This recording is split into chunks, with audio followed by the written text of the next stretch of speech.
nay cán bộ chức đi hộ tớ mà chả đeo ủng đeo gì cả, áo cũng chả mặc, bẩn hết quần áo rồi. Đi làm thì nó phải bẩn chứ không sạch sẽ thì là bảo không. Cho đồ lấy xong mai mình làm dần.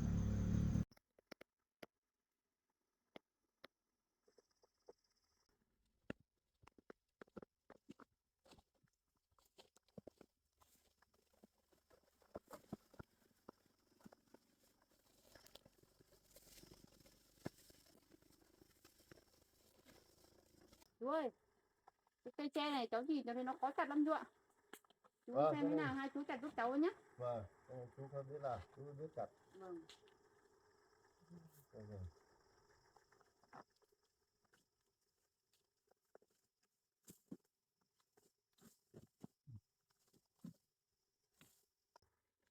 nào chú ơi?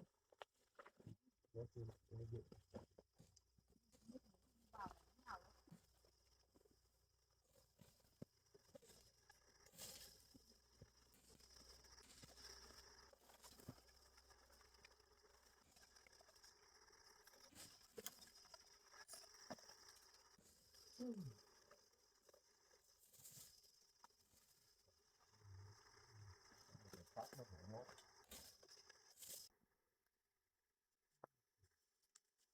cái đằng dưới đây có chặt được không chú? Đây phải lấy máy. Máy à? Vâng. Rồi thế chú đi lên máy về đó. Vâng.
Đã thắng lên nữa con.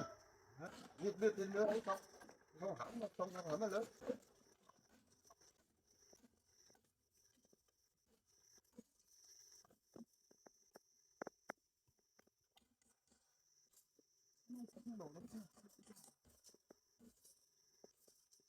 Sao mà phá cho mình. Rồi.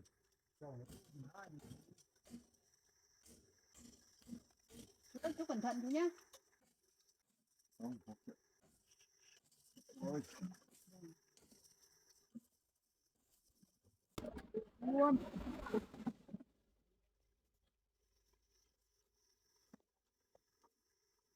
Một cây thì nó cắt.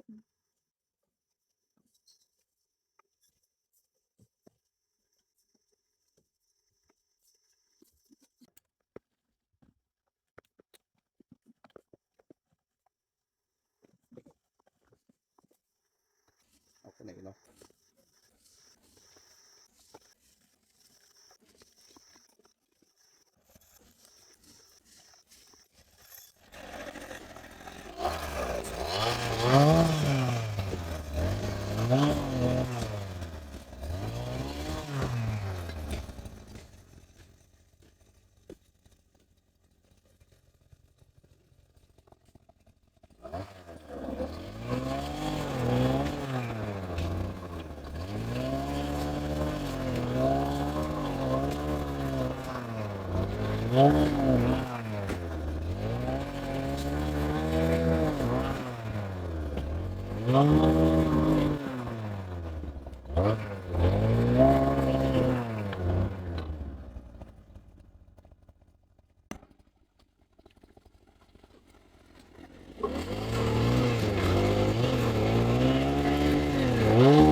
tìm máy luôn.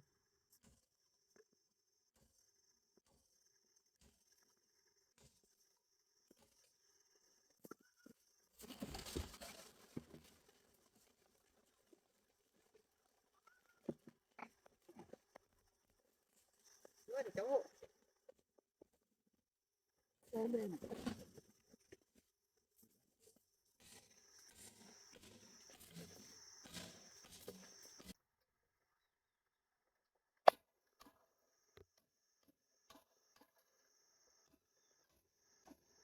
Mà đứng chưa?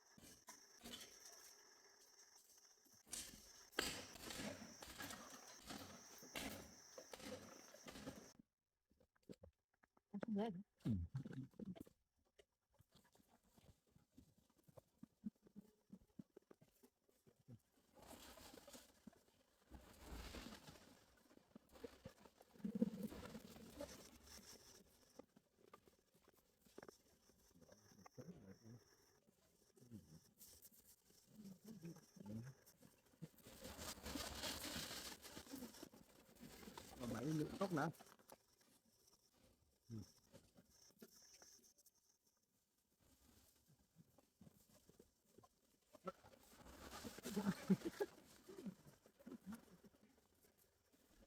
Xuống rồi chưa? Mắc thêm cành đi rồi.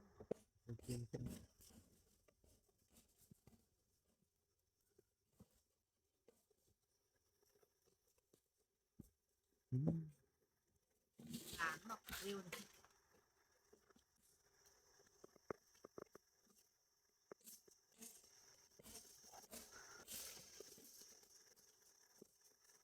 Lấy 5 mét à? Chắc là nhà tầm đấy là vừa chứ nhỉ? Lấy được một đoạn thôi.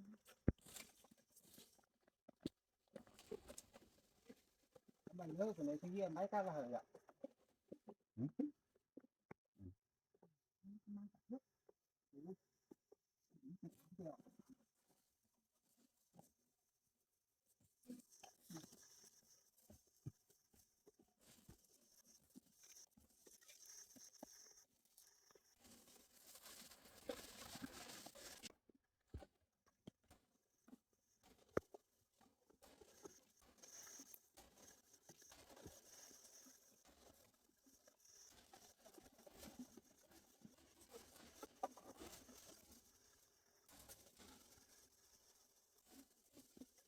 Mặt cành.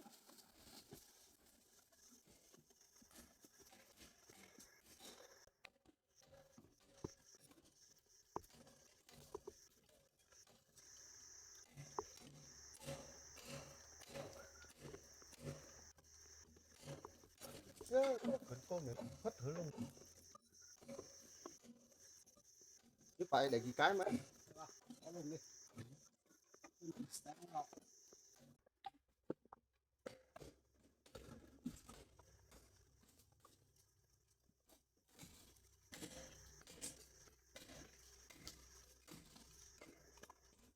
Cái cũng được một đoạn đấy.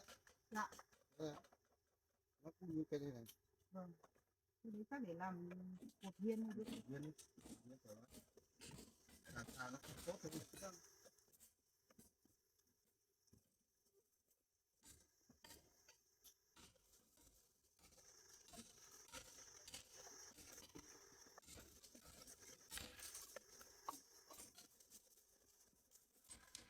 Hắc mà hắc mưa.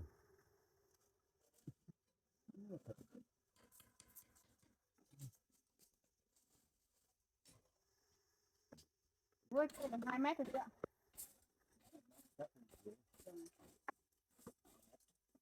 Biết ra cái một cũng 2m6 rồi. 2m6 Máy máy ô đi lên.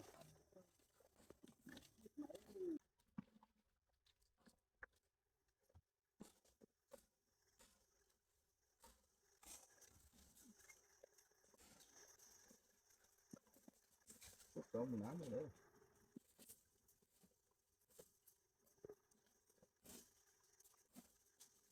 Nhưng thích thật đẹp này. Rồi tôi tạo một súng lùng. Cái súng lưng. Bắt đầu nó ta cắt hũ.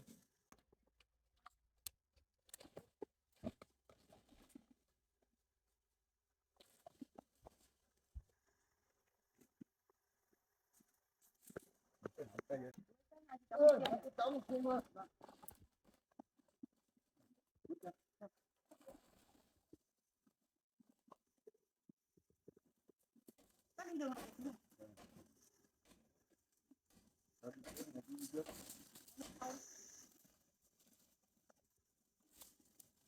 Giữ được không?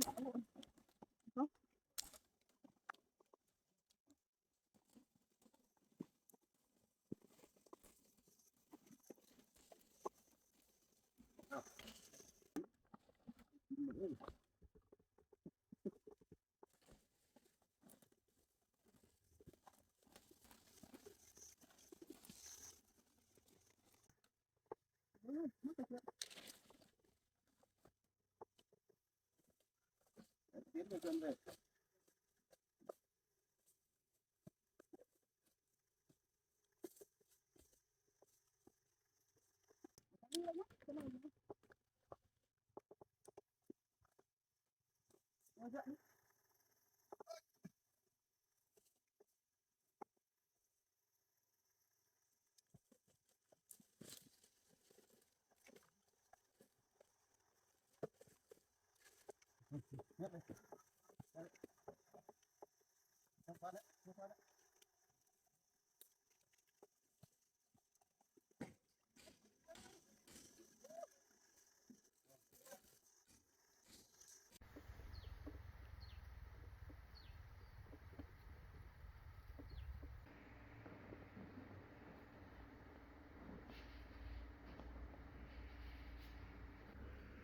Nghĩ mà thương Hồng thật đấy. Cô ấy là một cô gái mạnh mẽ, nhưng mà vừa bị cô sốc như vậy. Bây giờ vừa mua được mảnh đất, không biết là có ai hộ cô ấy làm nhà không nữa. Anh em họ hàng thì bảo không có ai nữa.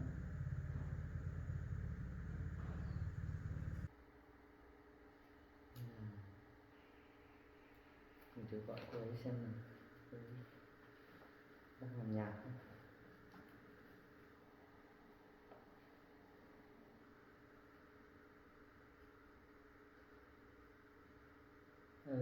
Hằng à, bạn đang ở đâu đấy? Hôm nay chặt cây hả? Rồi thế có gần cái khu đất mà hôm qua bạn mua đấy không? Rồi. Rồi bạn cứ làm đi.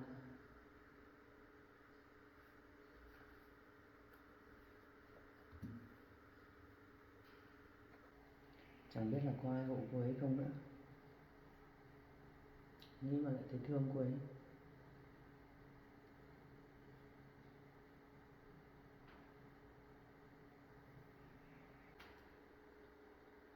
Trong chỗ đồng chí Dương vẫn mãi không lên đổi ca trực cho mình. Hôm qua bảo có việc mình trực đêm rồi, cả đêm rồi.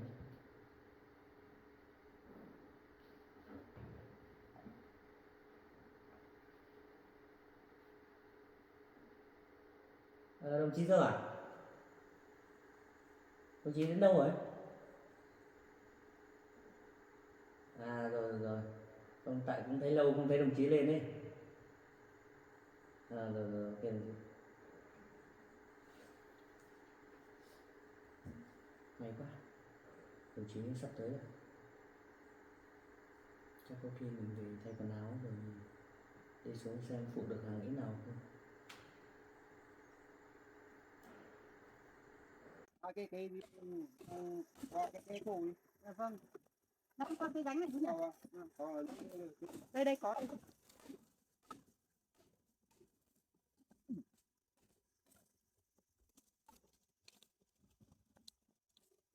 ai đặt trên kia mà ai đặt trên này.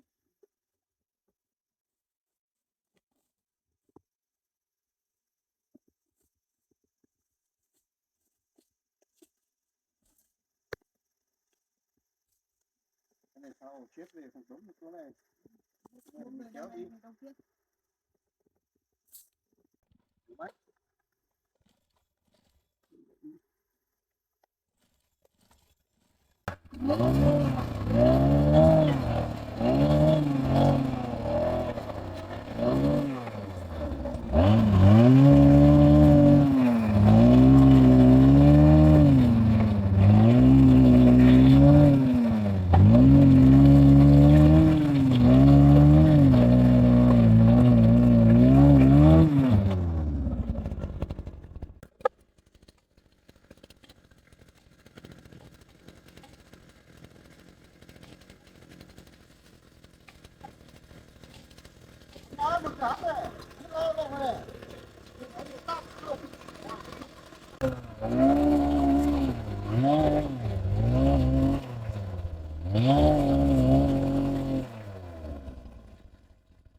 Hằng ơi, Hằng, bạn đâu đấy?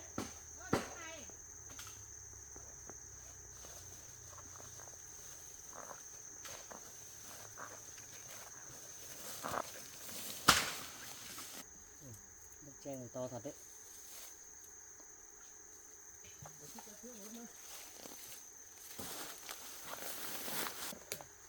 Ê, chú nhá.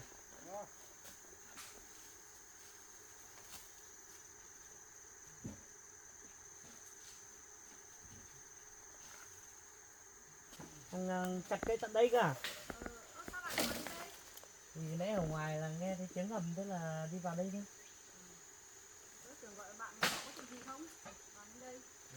Hôm qua tới trực, hôm nay nghỉ mà.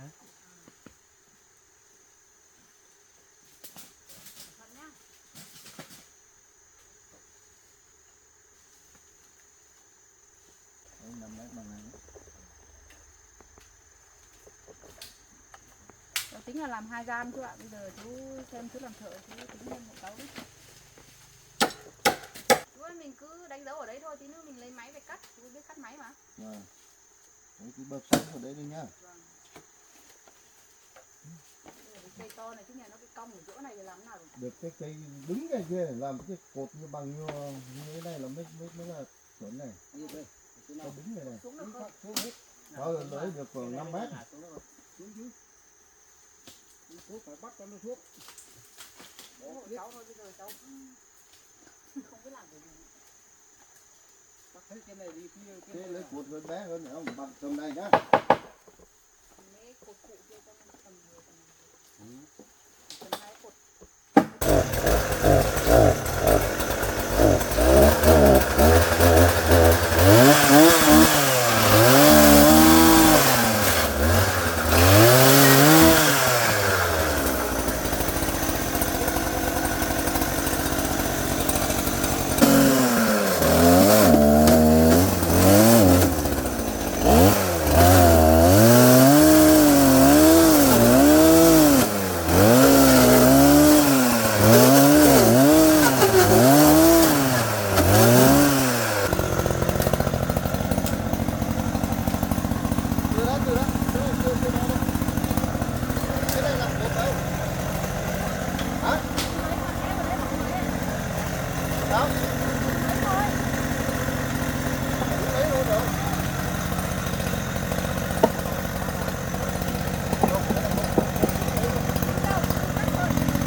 Hả?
lấy đâu chú nhận. Mà con cắt cái đoạn này đi nhá. Cắt đoạn đấy thì anh mới được lời cái đoạn đấy. Hả? Cho anh đi. Một tấm cái này sao ngọt. Anh này là gì? Chia là mét này. Nhà. 3 mét dưới chứ cô? Không 3 mét, hơn 3 mét. 9 mét. Mét điểm. Chạy cứ tốc cái cứ trùng. Một ơi, nhưng mà từ 9 mét một ơi. Cái này là cưới. Cưới ở kia. Cưới thôi. Hồi trở trở lên hôm cưới. Có thứ ta hôm chút vui thôi thì là thôi. Có chút làm hả tơ. Đó. Con đi đi rồi. Thì bài chút thôi không nó bài. Cái này chứ họ để đó Cái đó đâu. Em thấy con này trèo ra đấy nó nguy hiểm lắm.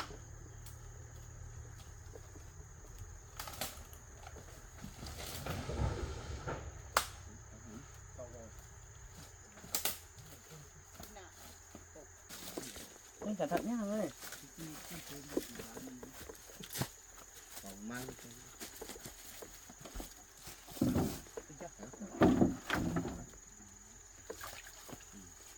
Đi làm mệt còn về hộ tớ nữa. Vất vả cho bạn quá chứ ạ. Mày tớ nghỉ mà. này mình chỉ thân hỉ cho đó. Đây là một cái cách té người nó đấy. Cách té nó có gì là gì luôn. Mí chứ thay mà.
Này ạ.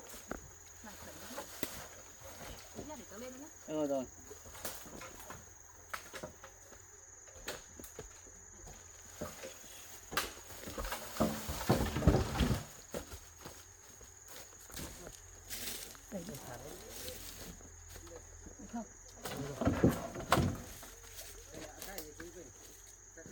Cái mày muốn tin cái mày cũng có lắm. Cái này họ ô giữ cái này ổn quá.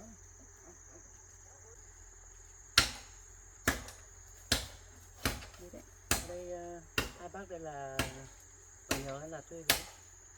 Tớ cũng hai bác này cũng ở gần nhà cũ của tớ ngày trước ấy. Nên là tớ cũng nhờ hai bác về xong rồi sau này cho hai bác làm thợ nhà tớ luôn. Hai bác tận chỗ nhà cũ của bạn cơ. Thì khu đấy thì tớ nghĩ quen được. Ở nhà dưới này thì tớ chưa quen ai đâu. Ông ơi, chú Quyết kia là chú bận việc rồi chứ ạ. Chú bảo về hộ đấy nhưng mà có việc đột xuất nên là chú đi rồi. Thế mẹ bạn thì đã khỏe hơn chưa? Mẹ cháu cũng khỏe rồi chứ ạ. Mưa bài lớn này hẳm một 7-4 thứ. Tốt đi, lấy hết đi. Ba đuôi. Cái này lên là lấy thuốc nhưng thâu à. Hằng ơi, đi sang bên kia kìa, ngồi nghỉ một lát. Chú ơi, nghỉ uống nước đã. Chắc mình nhảy sang. Cẩn nhá, sang đây không? Tớ sang đường bạn có sang đi. Rơi thì không lấy khác biết. Đây bạn ơi, rồi đi.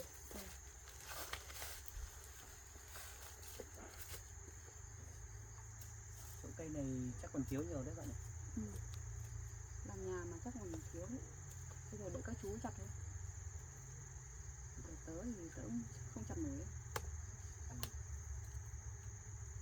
gái mà bây giờ tự mình làm nhà như thế này thì cũng vất vả lắm. Này cố gắng chứ ạ. Mẹ tớ thì ốm đau suốt thế này thì cũng không nhờ được. Bà cũng có tuổi rồi nhưng mà tớ cũng không muốn bà làm gì ấy. Hằng à, đợt này ấy, tớ biết là bạn làm nhà thì rất là vất vả.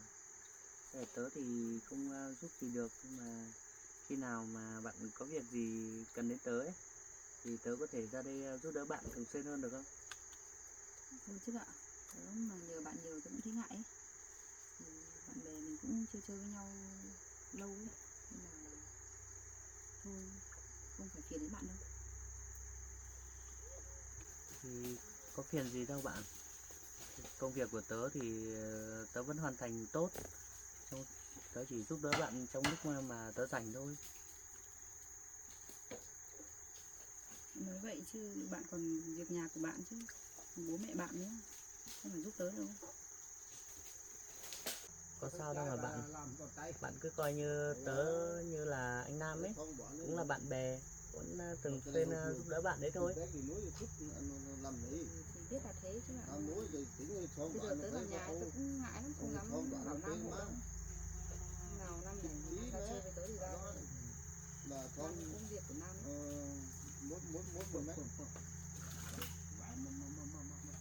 Thế bạn đã cho anh Nam biết là bạn sang bên này mua đất và làm nhà chưa? Thì Nam cũng biết rồi chứ ạ. Dạo này Nam bảo có nhiều việc ấy, nhưng mà cũng bận. Đúng rồi. Ở bên chỗ anh Nam thì không biết, nhưng hiện tại trên địa bàn cũng nhiều việc xảy ra lắm.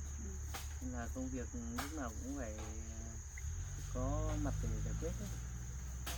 Bạn bận thì bạn cứ lo việc của bạn đi, công việc của bạn mà, không phải giúp tớ đâu. Tớ nghĩ có các chú để hộ rồi. Hôm nay thì tớ nghỉ, hôm qua là trực đêm rồi, hôm nay để cho các đồng chí giải quyết công việc. Trực đêm mất ngủ rồi còn sao hộ tớ nữa. Thì có giúp được cái gì đâu, của bạn kia mấy cái cây à.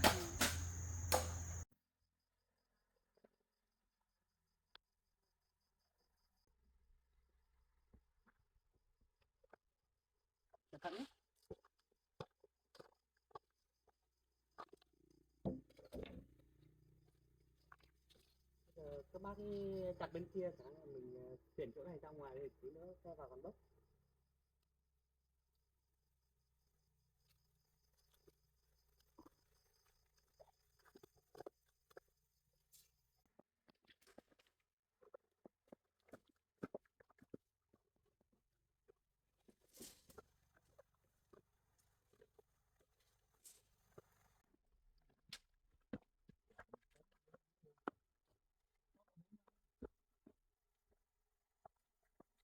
Cái này á? Cái nào? Cái đấy à?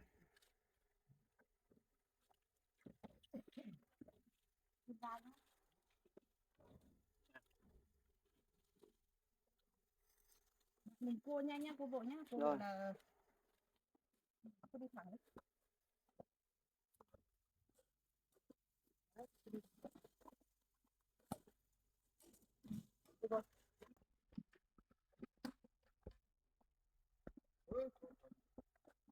Làm gì?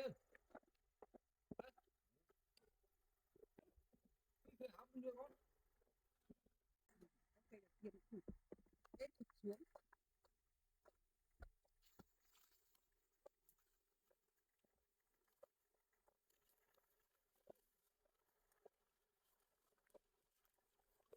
Xuống nước đi không sao đâu, nước không sâu đâu mà.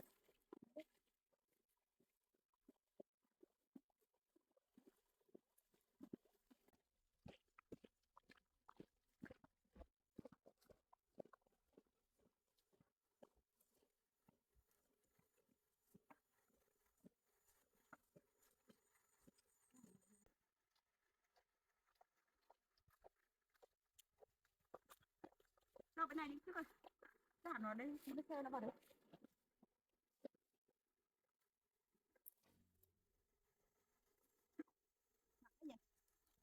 Cái to mà.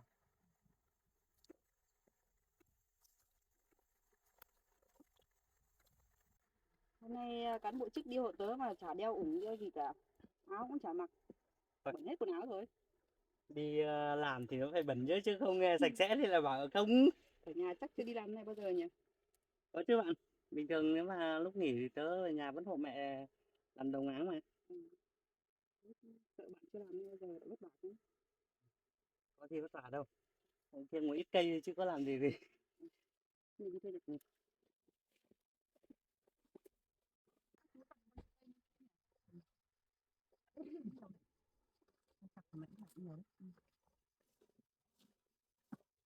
Thế bảo mấy chú chắc là chặt bằng đấy thôi chứ ạ.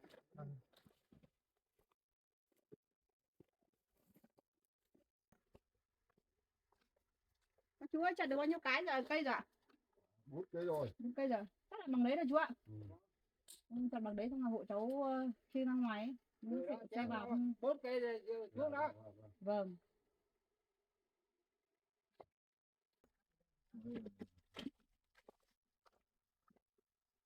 Mình cứ theo cái ấy, nếu mà phải là bắt nó phải làm hắn ăn phục luôn. Có tại mình cấm nó hắn không phải là cái đo thế là hẳn thôi. Theo cái ấy không bao giờ tắt luôn mà cho nó bé mà chuyển dẫn nó hoạt tính lắm. Rồi chỉ chắc phun tới đấy, ôi mà là phun tới đấy.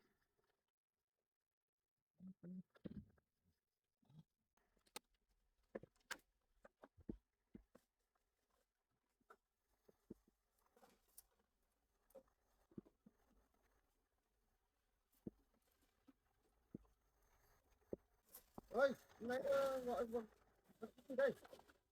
Gì?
Giá trị.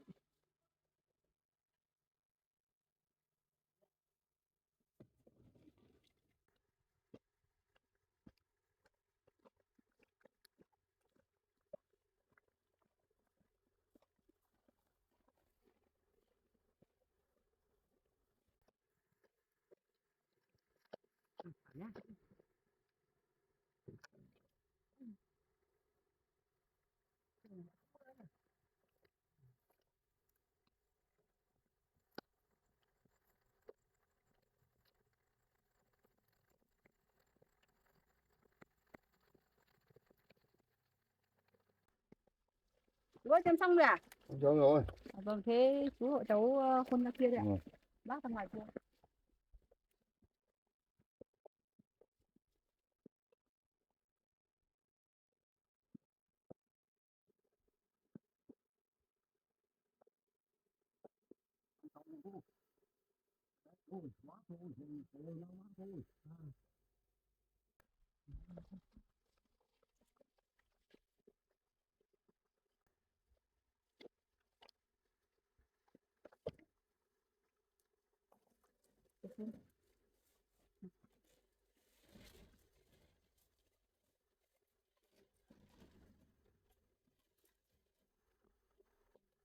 Bác nhé.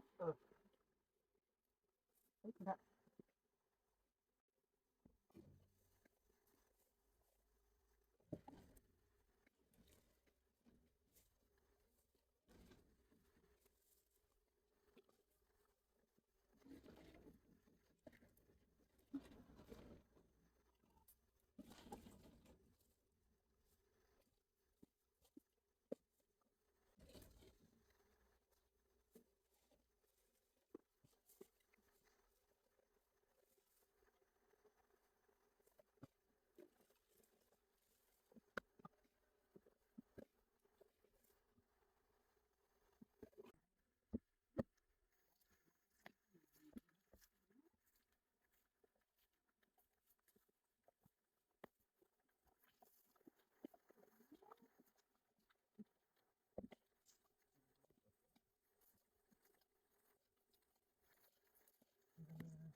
Có hẳn.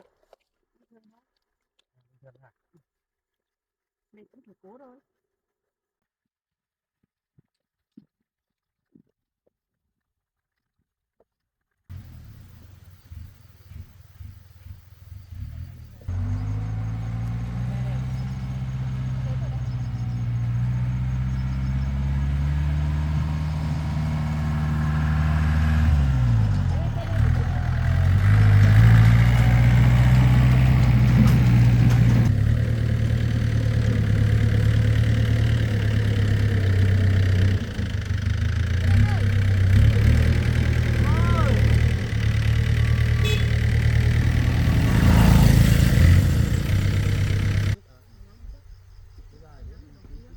Cái dài đấy mới lên trên được.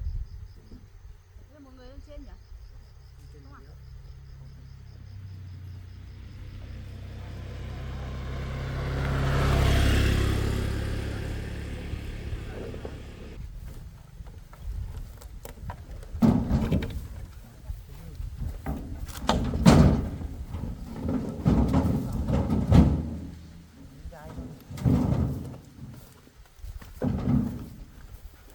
Đó này.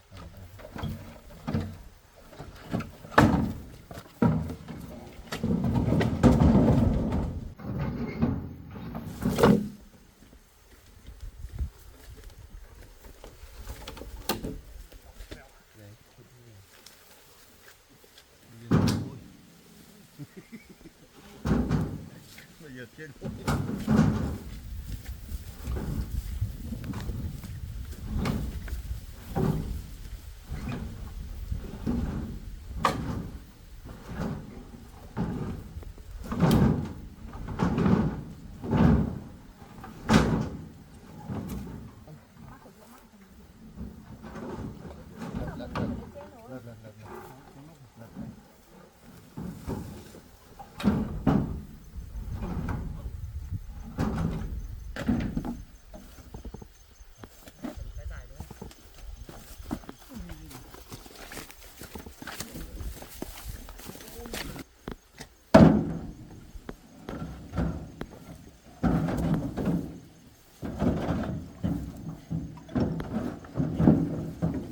tương nhỉ.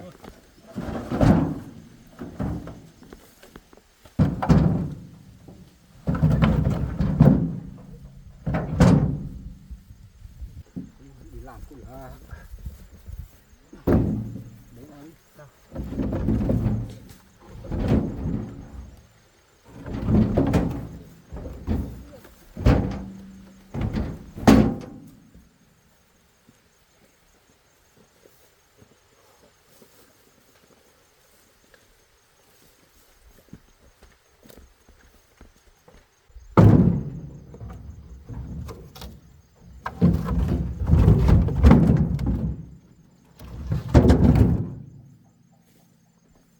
Đâu đi, cái đâu cũng không.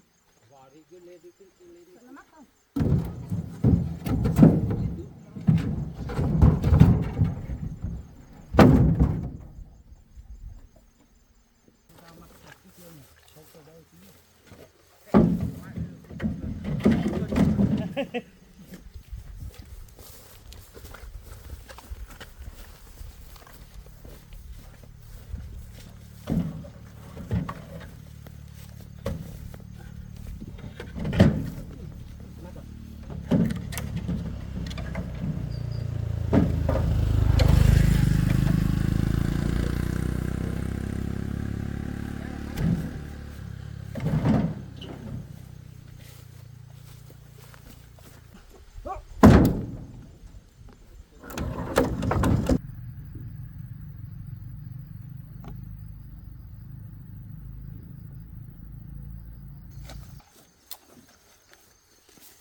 Ra mày bỏ cả bên kia đó, nó đều nhau tí nữa chứ.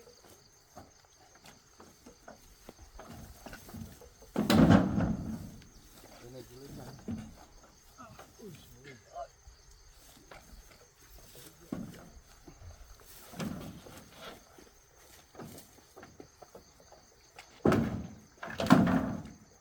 rồi nữa.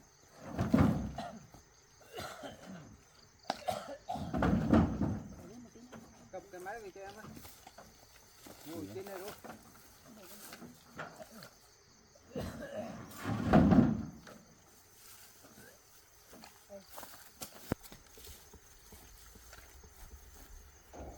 Lấy cậu tôi lên đây, xe máy lên đi để đi một chuyến. Đấy, kẻ nó do cái mắt đấy nó không xuống.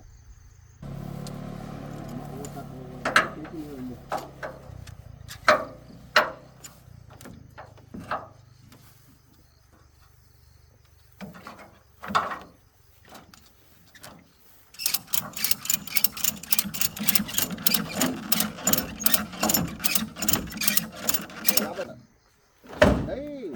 Ê, mấy cái chén thôi. Bác một chén nhá.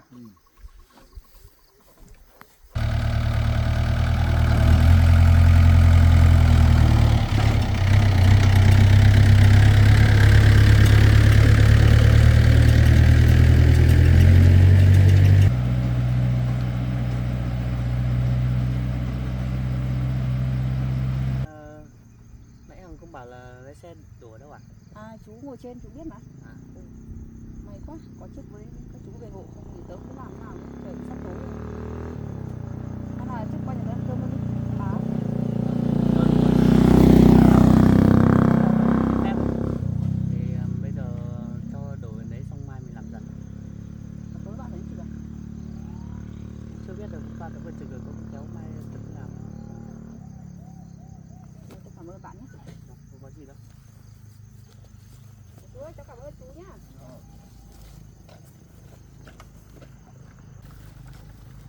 Thế đi về nhé. Bạn xem quên cái gì không lấy nhá. Cháu cảm ơn nhá. Ôi, cháu cảm ơn nhá.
gửi tiền xe đấy ạ. Không, bao nhiêu ạ? Được 200 em ơi. Đi nhá. Cảm ơn anh nhé. Về nhé. Quay video này.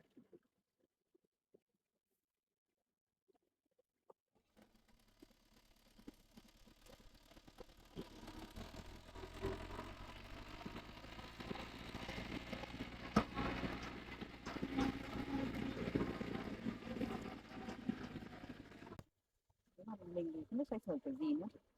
Hay là nhờ được các chú. Nhưng mà mai mình bảo chú hộ mình làm khung nhà luôn. Các chú mới làm thợ mà.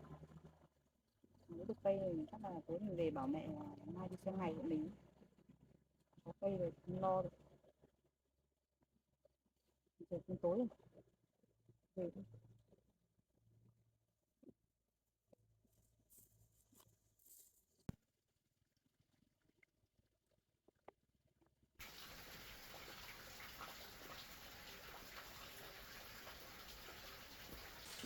Chờ mấy cái hàng chị đến cơm canh làm chín hết rồi, chị biết làm cái gì lâu thế tối thế, làm chơi sớm đợi rồi chưa thấy về. Tí nó mới về con ạ. Nó tí chặt cây thì nó quất lắm. Chưa tối này chị thấy về cháu cũng lo. Không lo luôn, nó quất lắm.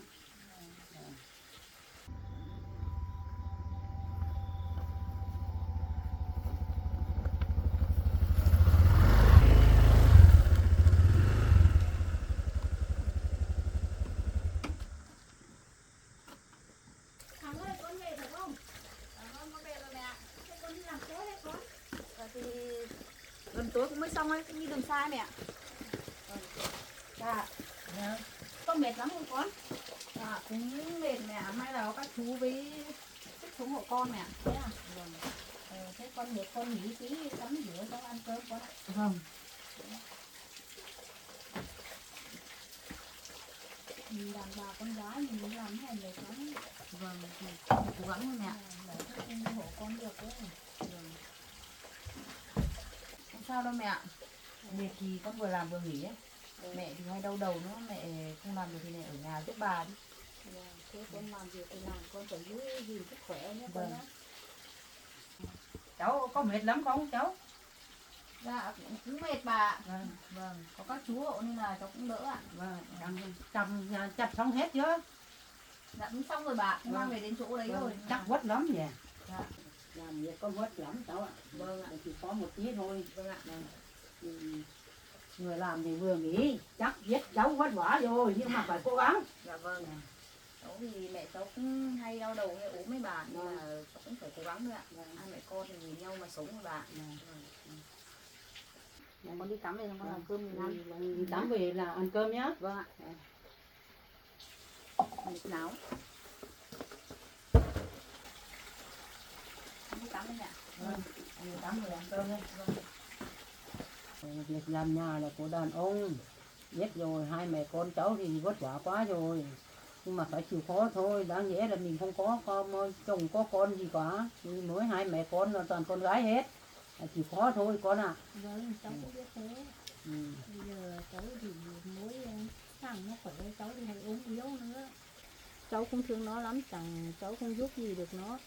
Bây giờ cũng mỗi mình cái hàng đây khác làm cũng vất vả bà. Vâng. Phải Cháu chịu thì- khó thôi cháu ạ. Vâng, cháu thì ốm đau nữa. Vâng. Cháu chỉ làm khổ con gái cháu thôi bà. Cháu chả giúp được gì con gái cháu đâu. Cháu đừng suy nghĩ thế, cứ nghĩ cho tích cực lên, mạnh mẽ lên, nó mới làm được cháu ạ. Vâng, cháu cảm ơn bà động viên cháu.